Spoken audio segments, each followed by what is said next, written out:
Hi there. Welcome to Syracuse University. I'm Scott Nicholson and I'm the Program Director of the Library and Information Science program. And we're glad you've decided to join us. I wanted to make this video to tell you about the first steps you're going to take in getting started in your program. Now, when you start either in the summer as a distance student or in the fall as a campus student, there will be an advising meeting, and during that time I'll go a lot more into detail about the things I talk about here. So consider this sort of just a brief introduction, the things you need to know to get going. Now, this video will work for both distance or campus students, but there are some differences. If you're a distance student, then you should be coming here in the summer. You should plan on taking 2 courses, 601. 601 is 1 weekend, and that weekend is going to be with all the other master's students. It's the required way that you get your program going. And then 511. 511 is the gateway, and that's going to cover a wide variety of courses, topics related to the library field. And so in the first summer, you take 601 and 511. Now, some of you, if you have financial aid and you're required to have 6 credits, 601 is 1 credit, 511 is 3 credits. You're going to be 2 credits short. If you look at our online schedule, we always have a course that immediately follows 511 in Syracuse that's 2 credits. So we always set that up that way so that you can take 601 and 511 for the 4 credits, and then that additional course for 2 more credits so you can get your 6 credits. But that does mean you're going to be in Syracuse for another 5 days. But that's a way that you can take care of all of that in a 2-week period here in Syracuse. Now again, on the first part of 511, I'll go a lot more in depth about the program. Now for fall students, you're going to take those same 2 classes your first semester. So in the fall, you're going to take 601. Again, that's a 1 credit class. It's 1 weekend long. And you're going to take 511, which is going to be a once-a-week class. If you want more classes, the other class to take in the fall, and this is for both programs, is IST 605, which is the reference class. That is only offered in the fall. So if you're looking for a fall class for distance or online, beyond the initial gateway courses, you want to take 605. 613, which is a marketing and planning class, is going to be offered only in the springs. So in spring, you're going to want to take 613.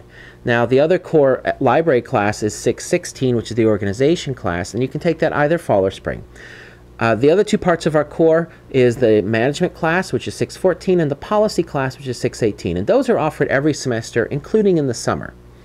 So, to recap, if you're a distance student, you're going to start with 601 and 511, and then you can take another 2 credits if you need that for the summer. Then in the fall, you should plan on 605. If you're a campus student, you'll do 601 and 511 your first semester. If you want to take another class, or you can take another class, you'll take 605. That's only offered in the falls. In the spring, everyone takes 613 because it's only offered in the springs. 616 is offered throughout, so you can take it wherever.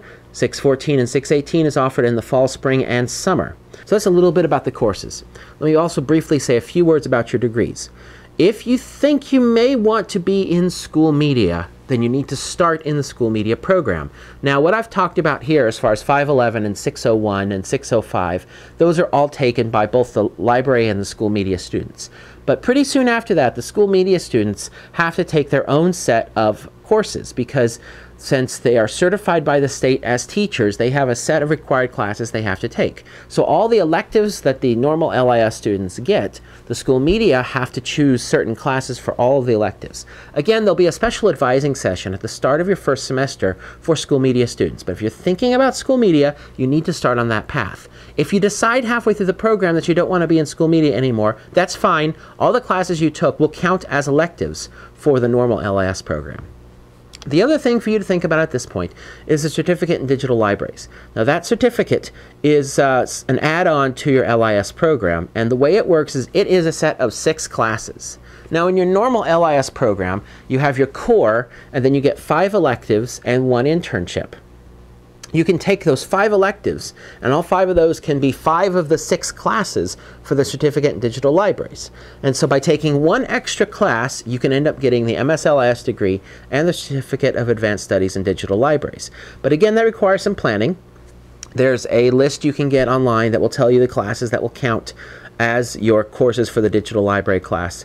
But so you can talk to your advisor for that. And speaking of your advisor, I want to say there's two different types of advisors you're going to have access to. One is a faculty advisor. You've probably already been assigned a faculty advisor. If not, you can ask me questions, and that'll be the person who can help you with course selection, with career advice, things like that. You're also going to be assigned a graduate advisor, and that graduate advisor, that person understands things like registration and financial aid and the university systems that help everything run together. And so if you ask one of us a question, we may direct you to the other one to say, oh, you really need to talk to the graduate advisor for that one. But that's what the two advisors do. I look at it kind of like hardware and software, that the graduate advisor understands the hardware that makes the university run, and the policies and the changing policies. And the faculty members, they're like the software. We understand librarianship, we understand the course selections, we understand that kind of thing. But we'll get you to the right person. So I think that's enough to get you going and know what you're going to want to enroll in for your first semester. Again, 601, 511, and then for the fall, 605. If you're looking for another class for the fall, you could do 616 or 614 or 618. Those are all your core classes. And we'll talk a lot more about this when you get here at Syracuse. So that's it. If you'd like some more information, there's a wiki. I've got the address for the wiki here on the screen. The wiki is got a lot of questions and answers. It's got an advising guide, which is going to talk through classes. It'll talk through how frequently classes are offered. There's a lot of good information there that can help you as you're getting ready to become a student here. So that's it, and I'll see you guys when you get here. Bye-bye.